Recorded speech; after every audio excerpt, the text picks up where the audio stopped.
여러분 시카고의 그 윌리스 타워 가본 적 있으십니까? 시카고의 윌리스 타워 이제 스카이덱을 갔는데 더 렛지라는 103층에 있는 이 유리로 된 곳이 있어요. 저기 여러분 저 바닥 위에 올라가면 아래를 보면 이제 완전 나띵이거든요. 정말 무섭거든요. 그래서 함께 가족이랑 갔는데 머리로는 이게 되게 튼튼하다. 이 유리가 정말 튼튼하다. 뭐 점프해도 될 거다라는 거는 알고 있었지만 막상 가보니까 마음이 두려움에 공포에 사로잡혔습니다. 저는 고소공포가 좀 있어요. 그래서 이렇게 위에 올라가는 거 좀 무서워하죠. 근데 옆에 있는 어떤 아이가, 어떤 어린 소녀가 웃으면서 그 유리 바닥을 저기를 막 뛰어다니고 있는 거예요. 그래서 와, 근데 어떻게 그렇게 할 수 있을까? 보니까 그 아이의 아빠가 이제 아빠가 여기 있으니까 괜찮아 이렇게 말하고 손잡아주고 하니까 아이가 두려움 없이 즐겁게 뛰어다녔습니다. 아빠를 보고 그때 깨달았습니다. 두려움은 우리가 무엇을 바라보는가에 따라 달라진다는 것. 오늘 본문은요, 예수님께서 물 위를 걸으시는 놀라운 사건이 기록이 되고 있습니다. 이 사건은 예수님께서 5,000명을 먹이신 오병이어의 이 기적 직후에 일어났지요. 그래서 군중을 다 보내신 후에 기도하러 산에 올라가셨습니다. 그리고 제자들은 그분의 명령에 따라 배를 타고 이제 갈릴리 저쪽 편으로 배를 타고 가고 있었지요. 밤 사경이라고 나옵니다. 새벽 3시에서 6시 정도 되는 이 사이에 제자들은 밤새도록 강한 역풍과 폭풍을 싸우며 노를 저어야 하는 그런 상황이었습니다. 중간까지 갔을 때 그들은 정말 피곤하고 지쳤을 때 예수님께서 산 위에서 그들을 바라보시고 바다 위를 걸으셔서 이들에게 다가오셨습니다. 이것은 단순한 기적 이상의 의미를 갖습니다. 여기에서 제자들의 고백이 달라지는데요. 예전에 이 풍랑 진압 사건, 바다와 이 폭풍우를 잠잠케 하신 그 사건이 이미 있었습니다. 이때 제자들은 고백했습니다. 이 사람이 어떤 사람이기에 바람과 파도도 순종하는가? 이렇게 물었거든요. 그런데 오늘 사건 후에 고백합니다. 진실로 당신은 하나님의 아들이로소이다. 고백이 바뀌어집니다. 특별히 베드로는 유일하게 예수님을 향한 그 믿음으로 물 위를 걷다가 바람을 보고 두려워해서 물에 빠지는 이 경험을 통해서 중요한 교훈을 배우게 되지요. 이 스토리 잘 아시죠? 너무나 잘 압니다. 교회 생활 오래 하신 분들 많이 들어보셨을 겁니다. 그런데 여러분 이렇게 많이 들어본 이 설교, 너무나 많이 아는 얘기, 잘 아는 얘기, 그렇다고 여러분 인생의 폭풍이 여러분 가운데 여전히 찾아오게 됨을 우리는 압니다. 아무리 똑같은 설교를 많이 들어도 여전히 인생의 폭풍과 우리 가운데 찾아온다는 사실을 우리는 압니다. 그래서 오늘 하나님께서는 우리 가운데 다시 한번 이 말씀을 듣게 하십니다. 우리가 말씀을 이론적으로는 너무나 잘 알지요. 그런데 순종하는 것이 당연하고 그렇게 사는 것이 당연함에도 불구하고 그렇게 살지 못하는 이유가 있습니다. 그것은 바로 두려움 때문입니다. 성경을 보면 우리가 다 알다시피 두려워하지 말라라는 말씀이 또 이 명령이 가장 많이 나온다라고 우리는 알고 있습니다. 여러분 믿음의 반대가 불신앙이 아니라 바로 두려움이라는 거 우리는 이미 알고 있습니다. 아브라함도 들었고요, 모세도 들었고요, 여호수아도, 사도 바울도 다 들었습니다. 그 명령은 바로 두려워하지 말라라는 명령입니다. 믿음의 거장들에게도 여전히 두려워하지 말라라고 말씀하신 그 하나님이 우리 가운데도 오늘 말씀하십니다. 두려워하지 말라. 인생의 폭풍이 여러분 혹시 찾아오신 분이 있으십니까? 건강 때문에, 재정 때문에, 신분 때문에, 관계 때문에, 자녀 때문에 인생의 폭풍이 찾아오신 분이 있으십니까? 오늘 꼭 주님의 말씀을 통해 주님의 손을 잡는 시간이 되시기를 바랍니다. 그리고 인생에 혹시 따스한 햇살을 누리고 계신 분이 계십니까?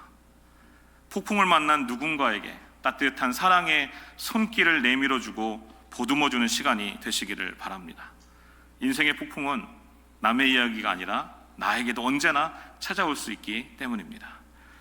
오늘은 인생의 폭풍같이 찾아오는 이 두려움을 어떻게 신앙으로 이겨낼 수 있는가 3가지로 살펴볼 텐데요. 첫 번째는 상황 가운데 드러나는 두려움입니다.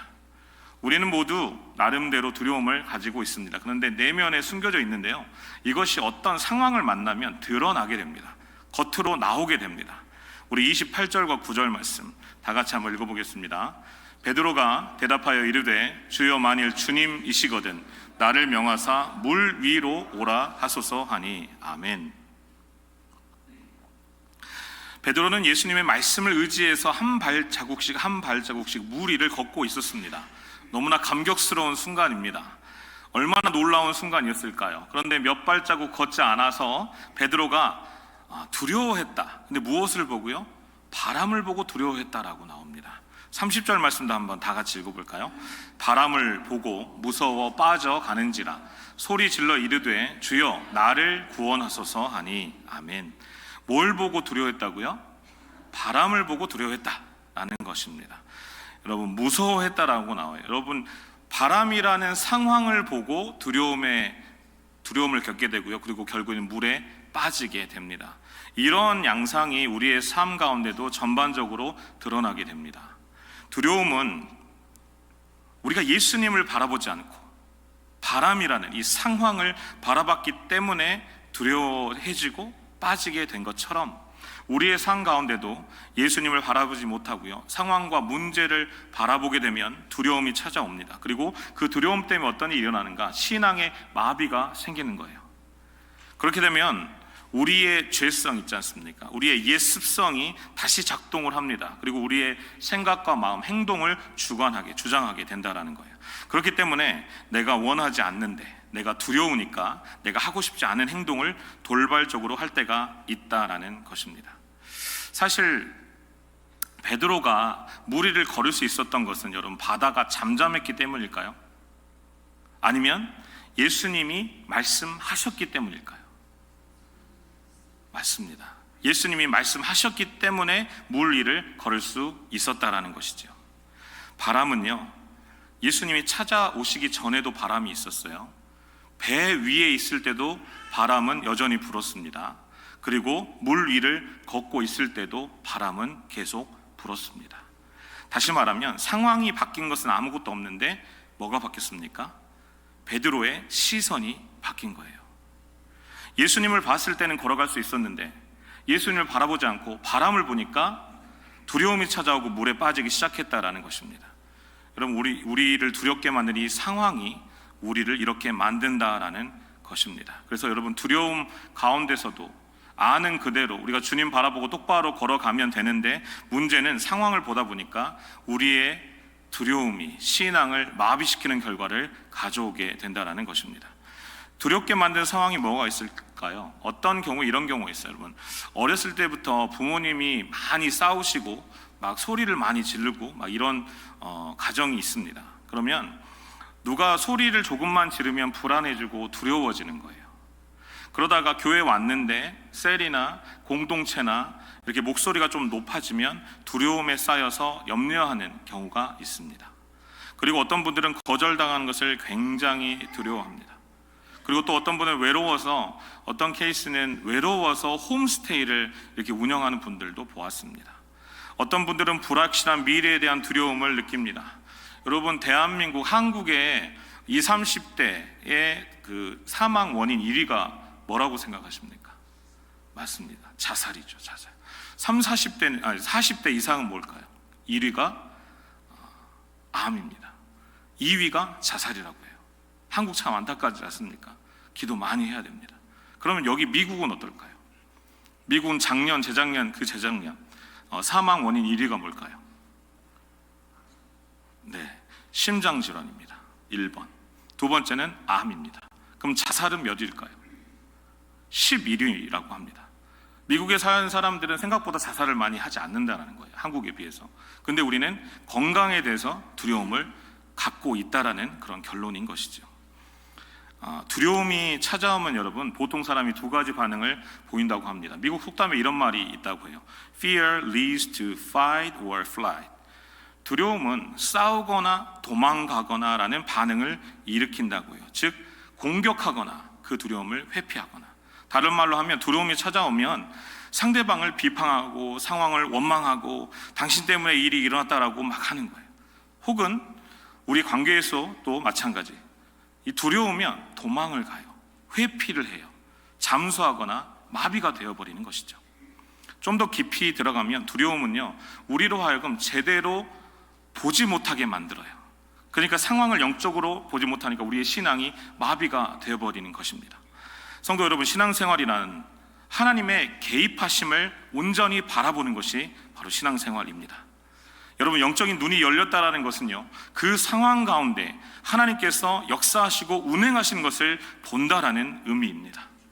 여러분, 우리 교회에서도 이런 교회와 이런 상황들이 생겼을 때 우리가 믿음으로 본다라는 것은 이 상황과 문제를 바라보지 않고 하나님이 어떻게 개입하시는가, 하나님이 어떻게 역사하신가를 바라보아야 된다라는 것입니다. 우리가 두려움에 쌓이면요, 자꾸 상황에 반응하게 됩니다. 베드로가 걸을 수 있었던 것은 물 위에 서 계신 예수님 때문이었습니다. 바람 때문이 아니었다라는 거예요. 결국 우리를 믿음의 길을 걷게 하는, 믿음의 동행을 가능하게 하는 것은 하나님의 개입하심이라는 것입니다.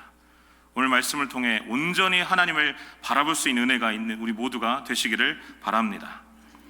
저희 아이들이 어렸을 때 많이 이렇게 활동력이 있었습니다. 그래서 저는 항상 주로 타운하우스 사역을 하다 보니까 뭐 잔디 깎거나 집을 관리할 수 있는 그런 기회가 많이 시간이 없어가지고 타운하우스에 항상 살았거든요. 항상 3층이었어요. 그래서 물 사가지고 올라가면 되게 무겁고, 그래서 운동을 자연스럽게 할 수 있는 그런 집이었습니다. 근데 아이들이 이제 계단을 내려오고 점점 이제 걷기 시작하고 하면서 계단에 이제 중간 정도에서 아빠가 이렇게 제가 손을 딱 내밀면 아이들이 생각하지 않고 저만 바라보고 점프를 하는 거예요. 그래갖고 많이 안아주었어요. 첫째, 둘째, 셋째. 몸무게가 무거워서 이제 못할 때까지 저는 그걸 했어요. 그건 뭐냐? 그걸 보고 느낀 것은 무한 신뢰라는 거. 내가 이 계단을 점프하면 내가 아빠가 피하지 않을까? 아빠가 무거워서 나를 놓지 않을까? 그런 걱정하지 않고 마음껏 몸을 던져서 점프를 하는 그 신뢰가 나에게도 신앙에 있어서도 필요한 것이구나. 두려움 가운데 여러분, 가장 먼저 우리가 기도해야 될 것은요, 하나님의 개입하심을, 하나님의 역사하심을 바라볼 수 있는 눈이 열리게 해달라고 기도해야 합니다. 육체적인 눈이 보이지 않을 때 우리가 영적인 눈을 들어서 주님을 보게 해달라고 기도해야 합니다. 우리 시편 3편 6절, 시편 4편 8절 말씀 우리 다 같이 읽겠습니다. 천만인이 나를 둘러치려 하여도 나는 두려워 아니하리이다. 내가 평안히 눕고 자기도 하리니 나를 안전히 거하시게 하시는 이는 오직 여호와이시니이다. 아멘, 아멘. 어떻게 이게 가능합니까? 둘러싼 천만인을 보는 것이 아니라 나를 보호하시는 어지신 목자이신 주님을 바라보는 것입니다. 그때에 정말 어떤 상황에서도 우리의 믿음의 영안이 열려서 주님을 온전히 바라볼 수 있는 우리 모두가 되시기를 주님의 이름으로 축원드립니다. 두 번째는 두려움은 뿌리가 아니라 열매라는 것입니다. 엄밀히 말하면 두려움은요, 죄의 열매이지 죄의 뿌리가 아닙니다. 여러분, 이제 잔디를 깎다가 잡초를 많이 제거해 보셨죠? 잡초는 뭐부터 제거해야 돼요? 뿌리부터 제거해야 됩니다. 아무리 그 겉에 있는 걸 자르더라도 뿌리를 제거하지 않으면 이 잡초는 계속 나더라고요. 마찬가지로 여러분, 두려움의 뿌리가 다른 데 있어요. 내가 두려워하지 말아야지 하면서 잎사귀만 자꾸 뽑으니까 오늘은 내가 말씀 듣고 가서 주일은 두려워하지 않았는데 내일이 되니까 또 두려움의 잎사귀가 피어져 있는 것을 보게 됩니다. 그럼 뿌리는 무엇일까요? 창세기에서 말씀하십니다. 에덴 동산에 죄가 들어오면서 하나님과의 사랑과 신뢰가 깨어져 버린 거예요. 그 열매로 두려움이 생긴 것을 알게 되죠. 우리 두려워하다, 또 이 말씀에 있어서 하나님 앞에 두려워하다라는 또 뜻이 있거든요. 우리 잠언 1장 7절 말씀도 다 같이 한번 읽어볼까요? 여호와를 경외하는 것이 지식의 근본이거늘 미련한 자는 지혜와 훈계를 멸시하느니라. 아멘. 여호와를 경외하는 것, 이걸 영어로 보면 the fear of the Lord라고 나옵니다. 하나님을 두려워하는 것, 하나님을 경외하는 것. 그런데 이 개념에는 하나님을 인정하고 존중하고 끝까지 사랑하고 신뢰한다라는 이 의미가 포함이 되어 있습니다. 그런데 하나님을 온전히 사랑하고 신뢰하는 가운데 하나님을 두려워하지 않는 순간이 오잖아요. 죄가 들어오잖아요. 그러면은 그 순간 다른 것들을 두려워하게 돼요. 하나님을 두려워하지 않는 죄의 열매로 다른 것들을 두려워하게 된다는 것입니다. 팀 켈러 목사님이 이런 말씀을 했습니다. 염려는 하나님께서 제대로 일을 못하실 거라고 믿었을 때에 찾아오고, 쓴 뿌리는 하나님께서 잘못하셨다고 믿을 때에 찾아온다. 이해되세요? 다시 한번 읽어드릴게요. 염려는 하나님께서 제대로 일을 못하실 거라고 믿을 때에 찾아오고, 쓴 뿌리는 하나님께서 잘못하셨다고 믿을 때에 찾아온다. 염려나 두려움이나 마찬가지입니다. 과연 하나님께서 제대로 일을 하실 수 있는가? 하나님께서 능력 있는 분이라고 하시는데 과연 내 자녀만큼은 하나님께서 과연 똑바로 하실 수 있는지 나는 모르겠다. 우리 가족만큼은 하나님께서 똑바로 챙겨주실 수 있는지 내가 확신이 없어. 이 비즈니스 내가 수십 년 해봤는데 이거만큼은 내가 전문가인데 하나님이 하실 수 있는지 모르겠어.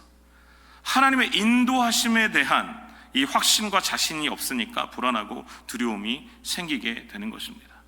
이때 우리 주님은 말씀하십니다. 31절 다 같이 읽겠습니다. 예수께서 즉시 손을 내밀어 그를 붙잡으시며 이르시되 믿음이 작은 자여 왜 의심하였느냐 하시고 아멘. 베드로가 예수님께서 자기를 물 위로 걸어오라는 그런 말씀을 듣고 그 능력이 있다라는 것은 생각했지만 바람이 불 때는 아마 힘드시지 않을까. 아무리 예수님이라도 바람이 불 때 걷게 하실 수 있을까? 아무리 예수님이라고도 이런 불경기에 걷게 하실까? 아무리 예수님이라고 해도 내 자녀가 이렇게 문제가 있는데 책임을 져주실까? 우리 가정 사랑한다고는 하시는데 우리 배우자에게, 우리 남편에게, 우리 아내에게, 우리 자식에게 이런 문제가 있는데 과연 책임져 주실까? 그런 염려와 두려움이 찾아오게 된다는 것입니다. 여러분, 우리의 마음의 중심이 말씀으로, 주님으로 뿌리를 내리지 않고 내 자아의 중심에 뿌리를 내리게 되는 것, 이것이 문제이고요. 그것이 나의 배가, 마이 보트가 될 수 있다는 거예요. 그 배에 내가 뿌리를 내려버리니까 예수님께서 나중에 말씀하시는데도 떠나지를 못하는 거예요. 말씀에 순종하지 못하는 그런 두려움이 생기게 된다는 것입니다. 어떤 남자분이 어떤 심한 죄로 고통을 받고 있었습니다. 이분은 처음에 이제 인터넷 음란 사이트에 호기심으로 한두 번 들어갔다가 중독이 되고 말았습니다. 아내는 그 사실을 모르고 또한 수년 동안 이분은 갈수록 죄책감에 시달리고 하나님과의 관계도 막혀져 가는 거지요. 누군가에게 이때는 도움을 요청해야 됩니다. 목회자든 반드시 누군가에게 도움을 요청해야 됩니다. 그런데 도움을 요청하지 못했습니다. 상담받고 치유를 받아야 되는데 찾아가지 못했습니다. 왜냐하면 내가 이 사실을 알면 내 체면이 무너지니까, 내 직분이 너무나 무너지기 때문에. 자세히 보면 여러분, 두려움은 열매거든요. 그런데 하나님은 나의 중독을, 나의 문제를 치유하실 수 있는 분이라는 것을 신뢰하지 못하는 거예요. 부모들이 자녀들을 온전히 맡기지 못하는 이유는 하나님께서 정말 내 자녀를 책임져 주실 거야라는 자신감이 없을 때 두려움이 찾아오는 것입니다. 그렇기 때문에 컨트롤 받는 것에 대한 믿음이 아니라 내가 뭔가를 컨트롤하려고 할 때가 많다라는 것입니다. 결국에 여러분, 그 배가요, 나 자신일 때가 있어요. 내 자아일 때가 있어요. 내 자신이 그것으로부터 나오지 못하는 거예요. 내 생각과 마음의 근원이 회복되지를 못해요. 여러분, 사람은 참 자기 중심적인 그런 삶을 삽니다. 기도도요, 내 중심적인 기도를 할 때가 참 많이 있습니다. 우리가 기도를 할 때 하나님, 내 남편을 좀 변화시켜 주세요, 바꿔주세요, 기도를 하잖아요. 그런데 사실상 그 내용을 보면 하나님께서 기뻐하시는 모습으로 변화시켜달라는 내용이 아니라 내가 기뻐하는 모습으로 바꿔달라고, 내가 기뻐하는 모습으로 바뀌지 않을까 봐 내가 두려운 거예요. 자녀들을 위해서 기도할 때 두려운 이유는 자녀들이 내가 기뻐하는 모습으로 공부하고 내가 기뻐하는 모습으로 성품을 갖고 성격을 갖고 하지 않으니까 그게 두려울 때가 있다는 거예요. 여러분, 두려움이 찾아오면요, 지극히 자기 중심적이 됩니다. 그래서 방어하고 본능에 충실하게 됩니다. 교회 사역이 잘 돌아가지 않을 때, 내가 속한 공동체가, 부서가 잘 되기를 바라는데 원한대로 되지 않을 때 두려워한다는 거예요. 하나님 앞에서보다 사람들 앞에서. 설교도 마찬가지입니다. 설교를 할 때 하나님 앞에서 설교를 하는가, 아니면 사람들에게 잘 보이기 위한 설교를 하는가. 사역을 할 때 사람들이 나를 안 좋아하면 어떻게 하지라고 생각하고 사역을 할 수도 있다라는 것입니다. 그 두려움이 누구에게나 찾아올 수 있다라는 것이죠. 그래서 여러분, 우리는 두려움으로 포장을 하고 살고 있습니다. 사랑하는 여러분, 그러면 어떻게 해야 될까요? 하나님의 말씀에 우리가 뿌리를 내릴 수 있어야 합니다. 우리의 말씀이 두려움으로 가득 찬 게 아니라 하나님의 은혜와 사랑에 뿌리를 내리는 이 훈련이 우리 가운데 필요하다라는 것입니다. 두려움은요, 반드시 다른 열매를 맺게 됩니다. 그런데 우리 안에 말씀 위에 뿌리 내게 되면 성령의 열매를 맺게 되는 것입니다. 우리가 하나님을 신뢰한다는 것은요, 말씀이 내 마음 가운데 뿌리를 내리고 내가 어떤 상황에서도 주님께 시선을 고정하고 그 뜻대로 결정하는 거예요. 사랑하는 여러분, 우리의 마음의 뿌리가 더 이상 죄의 뿌리나 내 자아의 뿌리가 아니게 되길 바랍니다. 오직 예수님께 심겨지고 말씀으로 심겨져서 삶에서 두려움의 열매가 아니라 성령의 열매를 맺을 수 있는 우리 모두가 되시기를 주님의 이름으로 축원드립니다. 그 다음에 세 번째는요, 즉시 붙잡아 주시는 이 은혜가 있다라는 거예요. 우리 14장 27절과 31절 32절 말씀 다 같이 읽겠습니다. 예수께서 즉시 이르시되 안심하라, 나니 두려워 말라. 예수께서 즉시 손을 내밀어 그를 붙잡으시며 이르시되 믿음이 작은 자여 왜 의심하였느냐 하시고 배에 함께 오름에 바람이 그치는지라. 아멘. 예수님은 즉시 반응하십니다. 두려움과 사랑은 여러분 항상 반비례합니다. 두려움 때문에 여러분 배에 남아 있으면요, 배에 안주하는 것으로 끝나는 것이 아니에요. 배에 그냥 가만히 있는 것으로 끝나는 것이 아니에요. 그 안에 남아 있으면 마음이 점점 굳어집니다. 그리고 마음이 강팍해지면서 신앙의 후퇴가 시작되게 됩니다. 예전에 그런 걸 많이 본 경험이 있습니다. 제가 주를 위해서 헌신하겠습니다, 선교사로 헌신하겠습니다, 사역자로 제가 헌신하겠습니다 라고 집회 때 막 일어나는 청년들이 있었습니다. 그런데 나중에 현실에 딱 부딪혀 보니까 현실적인 문제 때문에, 두려움 때문에 오히려 사역을 못하게 되는 일이 생기더라고요. 그런데 신앙적으로 우리는 여전히 우리도 결단할 때가 많습니다. 말씀에 은혜 주셨으니까 순종합니다. 그런데 막상 현장에 나보고 현실에 나가보면 내가 믿음으로 나가는가, 아니면 두려움에 순종하며 반응하는가, 망설이다가 두려움에 쌓여서 결국에는 불순종한 일이 생기게 됩니다. 그러면 여러분, 그냥 배 안에 있는 것으로 끝나는 것이 아니라, 그냥 그 마음 가지고 있는 것으로 끝나는 것이 아니라 나중에는 교회를 떠나는 일도 생기게 됩니다. 그렇게 믿음이 좋은 것 같고 선교사가 되고 사역자가 되고 주를 위해서 헌신하기로 결단한 사람이 주일 성수도 못하는 경우에 처하는 경우도 보게 되었습니다.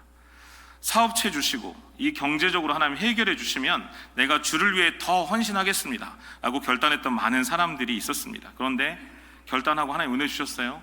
너무 잘 되는 거예요. 너무 잘 되니까 오히려 주님께로부터 멀어지는 경우도 많이 보았습니다.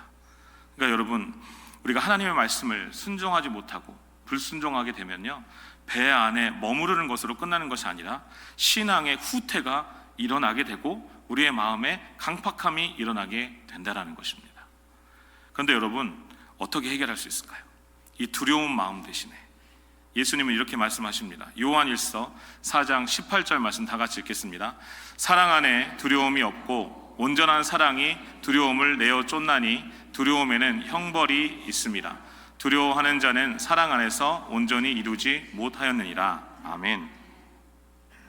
결국에 우리의 마음에 사랑이 점점 더 많아지면 두려움이 그만큼 줄어든다라는 것입니다. 반대로 두려움이 우리 안에서 계속 늘어나잖아요. 우리의 믿음과 사랑이 줄어든다라는 것입니다. 그러니까 여러분, 배 안에 있을 때나 물 위에 있을 때나 이 두려움과 싸울 수밖에 없는 게 우리들이라는 사실입니다. 어떤 분들은 그런 말씀을 합니다. 제가 배 안에서 좀 더 훈련을 좀 받겠습니다. 지금 제가 셀을 하거나 사역을 하거나 참 두렵습니다. 제가 훈련을 좀 더 받은 다음에 하겠습니다. 그럼 두려움을 훈련으로 물리칠 수 있는 것인가? 여러분, 베드로하고요 제자들이 폭풍우를 인생에서 몇 번이나 만났을까요? 이들은 전문적인 어부들이었습니다. 바다에서 모든 일생을 다 보낸 사람들입니다. 한 번의 폭풍우가 아니고 오늘 본문에 나오는 폭풍우가 처음도 아닙니다. 수십 번의 얼마나 많은 폭풍우를 만났겠습니까? 그런데 그때마다 두려움이 찾아오는 거예요. 그 두려움을 근본적으로 해결할 수 있는 그 능력이 우리 가운데는 없다라는 거예요. 그런데 언제 그 두려움이 없어지는가? 삶에서 예수님을 정말 사랑하고 예수님의 사랑을 실천하고 주님의 말씀에 순종할 때 담대히 사라지더라는 거예요. 사도행전에서 제자들이 했던 것은요, 예수님의 사랑, 그 죽으심과 부활하심을 전하라는 사명으로 순종했던 삶을 살았고 그 사랑으로 많은 사람들을 양육하고 케어를 했습니다. 여러분, 우리가 살 때 베드로처럼 물 위를 걷다 잠깐 실패할 수 있어요.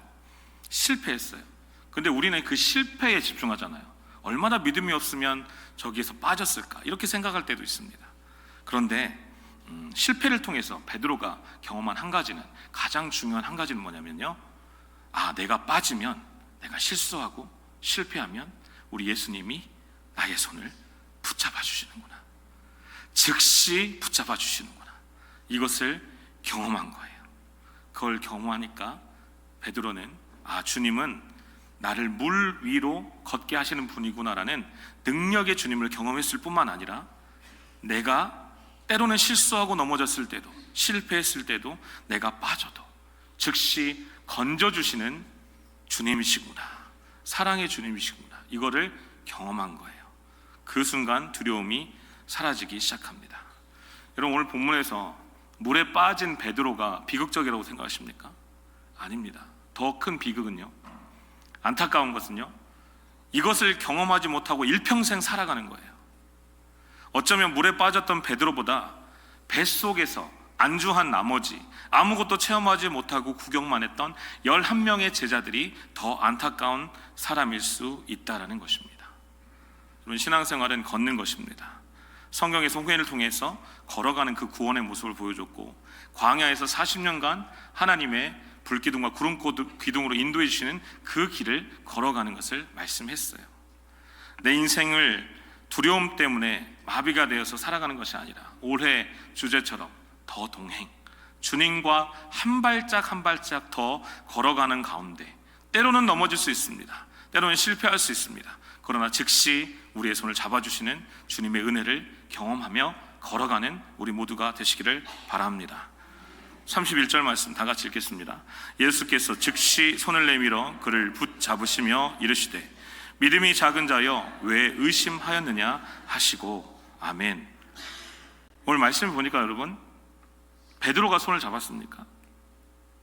예수님이 손을 내밀어 주셔서 잡아 주셨어요. 우리가 믿음이 연약해서 또 약해서 주님을 못 잡을 때가 있습니다. 그런데 오늘 말씀을 보니까 주님께서 베드로를 붙잡아 주셨다는 거예요. 살아계신 주님은 여전히 우리를 사랑하시고 우리의 어떤 상황에서도 먼저 손을 내밀어 붙잡아 주시는 우리 주님이심을 믿으시기 바랍니다. 시편 94편 18절 19절 말씀 다 같이 읽겠습니다. 여호와여 나의 발이 미끄러진다 말할 때에 주의 인자하심이 나를 붙드셨사오며 내 속에 생각이 많을 때에 주의 위안이 내 영혼을 즐겁게 하시나이다. 아멘. 미끄러지는 것, 넘어지는 것, 실패하는 것, 물에 빠지는 것, 인생의 폭풍 가운데 너무나 힘들 때 두려워하지 마시기 바랍니다. 우리 주님이 우리를 붙잡아 주실 것을 믿습니다. 말씀을 정리합니다.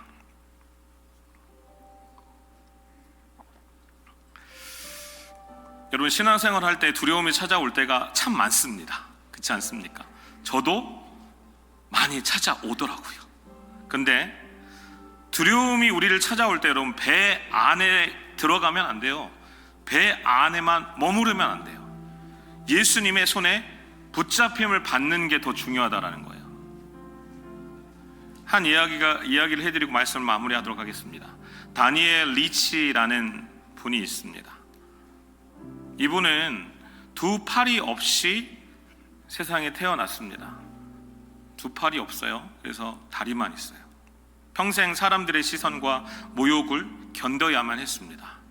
심지어 그의 가족은요, 레스토랑에 갔어요. 근데 발로 음식을 먹는 모습이 다른 손님들을 불편하게 한다라는 그 이유 때문에 레스토랑에서 쫓겨납니다. 이런 경험으로 이 다니엘은 내 자신이 참 가치 없는 존재이구나, 왜 이 모양 이 꼴로 태어났을까, 이런 인생의 폭풍을 만나게 됩니다. 그리고 자신과 자신을 미워하는 사람들을 증오하게 되었습니다. 그는 친구도 많이 없었고 크리스찬도 아니었습니다. 별의별 말을 다 들었어요. 역겹다, 기형이다, 괴상하다, 불구자다, 묘기를 부린 것 같다. 그 말들이 어린 이 다니엘의 마음을 너무나 아프게 하고 상하게 하고 너무너무 힘들었다라고 고백을 합니다. 사방에서 포위당한 기분이었습니다. 내 상처와 불안이 내 안에 가득했고 밖으로 나가는 두려움 너무나 커서 나가지도 못했습니다. 어느 날 밤에 한 친구가 이 사람을, 다니엘을 교회로 데리고 갑니다. 그날 저녁 설교하시던 분이 모든 사람을 향한 하나님의 사랑에 대해서 간단한 말씀을 전했는데, 그때 나왔던 본문이 이 말씀이라고 해요. 시편 139편 14절입니다. 내가 주께 감사하옴은 나를 지으심이 심히 기묘하심이라. 주께서 하신 일이 기이함을 내 영혼이 잘 아나이다. 아멘. 이 말씀이 다니엘의 마음을 꿰뚫었고, 그가 하나님이 자신을 목적을 가지고 창조하셨고, 사람들은 다 이렇게 보더라도 내가 하나님의 놀라운 걸작품이구나, 이걸 깨달았다고 합니다. 그날 밤 다니엘 리치는 예수님께 자신의 삶을 드렸고 이렇게 고백합니다. 나의 자기 혐오적 언어는 이제 하나님이 만드신 더럽고 놀랍게 지어진 삶을 인정하는 말로 바뀌었습니다. 또 타인을 향한 차가운 마음은 한 번도 경험하지 못한 천부 하나님 아버지의 사랑으로 녹기 시작했습니다. 내 인생의 모든 것들이 바뀌기 시작했고 천천히 변하고 있었습니다. 이렇게 고백을 했습니다. 그리고 이 다니엘 리치는 결국에는 목회자가 되었습니다. 결국에는 지금은요, 이 미국과 전 세계의 교회 컨퍼런스 청소년 행사에서 매년 10만 명이 넘는 사람들에게 예수님을 전하는 삶을 살고 있습니다. 그는 말합니다. 저는 빈 소매를 사용해 사람들을 하나님께로 인도합니다. 인생의 두려움을, 장애의 두려움을, 이런 폭풍우를 뚫고 주님 말씀 붙잡고 주님 은혜로 말씀으로 손 잡아주시는 거 붙잡고 그 약한 모습을 강하게 사용하시는 하나님의 손에 쓰임받는 인생을 살고 있는 것입니다. 사랑하는 여러분, 예수님은 이미 우리의 모든 염려와 걱정과 질병과 고통과 악한 것들을 십자가에서 모두 담당해 주셨습니다. 그 예수님이 우리의 구주가 되십니다. 무엇이 두려우십니까? 우리 주님이 즉시 여러분의 손을 잡아주실 것입니다. 내 자아의 배에 갇혀있지 마시기 바랍니다. 주님이 오라고 하실 때 내가 주님 바라보며 문제와 상황을 뛰어넘어 그 말씀 붙잡고 나아갈 때 하나님이 역사해 주실 것입니다. 마치 바다가 반석이 되는 이런 은혜의 역사를 경험하게 될 것입니다. 이 시간 우리 함께 이 말씀 읽고 함께 찬양하고 기도할 텐데요. 시편 40편 1절 2절 같이 읽겠습니다. 내가 여호와를 기다리고 기다렸더니 귀를 기울이사 나의 부르짖음을 들으셨도다. 나를 기가 막힐 웅덩이와 수렁에서 끌어올리시고 내 발을 반석 위에 두사 내 걸음을 견고케 하셨도다. 아멘. 우리 함께 찬양할 텐데요, 이 가사가 그대로 녹아있는 찬양이 있습니다. 모르시는 분은 듣고 묵상하시고 아시는 분은 함께 크게 불러주시고 함께 은혜로 우리 결단하며 찬양하길 원합니다. 주님 나를 부르시니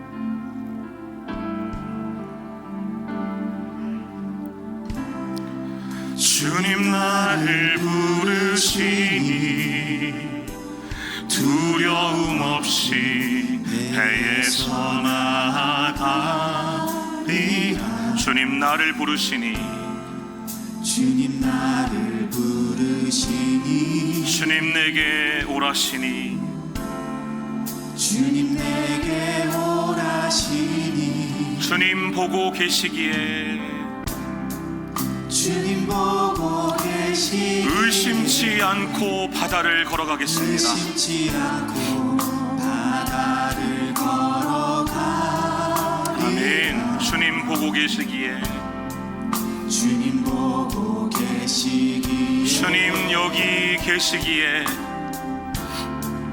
주님 여기 계시기에 주님 여기 계시기에, 주님 여기 계시기에, 이 깊은 바다가 반석이 되고, 주님 여기 계시기에 반석 위를 내가 걸어가. 아멘 아멘. 주님 여기 계시기에 저 거친 파도가 반석이 되고, 주님 여기 계시기에 반석 위를. 우리 다시 처음부터 찬양하겠습니다. 주님 나를 부르시니, 주님 나를 두려움 없이 배에서 나아가겠습니다. 두려움 없이 배에서 나 우리 주님이 우리를 부르고 계십니다. 주님, 주님 나를 주님께로 오라고 하십니다. 주님 내게, 오라시 우리 주님이 우리의 상황을 다 아시고 보고 계십니다. 주님 보고 계시기 의심치 않고 걸어가길 원합니다. 의심치 않고 아멘. 바다를 걸어가 우리 주님이 모든 상황을 보고 계시기에, 주님 보고 계시기 아멘 아멘. 주님 여기 계시, 우리 주님이 이 자리에 함께 계십니다. 주님 여기 계시기에 이 깊은 바다가 반석이 되고, 아멘. 주님 여기 계시기에 반석 위를 내가 걸어가리라. 주님 여기 계시기에 저 거친 파도가 반석이 되고, 주님 여기 계시기에 반석 위를. 우리 전심을 다해 고백합시다. 주님이 여기 계시기에, 주님 여기 깊은 바다가 반석이 되게 하실 줄 믿습니다. 아멘. 우리 주님이 우리와 함께 하십니다. 주님 여기 계시기 반석 위를 내가 걸어가겠습니다. 반석 위를 내가 우리 주님이 여기 계시기에, 주님 여기 계시기에 저 거친 파도가 반석이 되고, 주님 여기 계시기에 반석 위를 내가 걷습니다. 우리 시간에 합심해서 기도하기를 원합니다. 주님 이제 두려워하지 않겠습니다. 문제 바라보고 환경 바라보지 않겠습니다.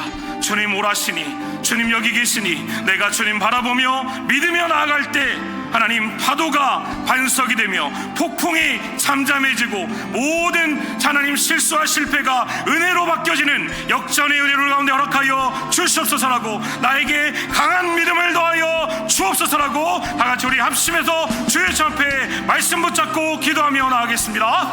주여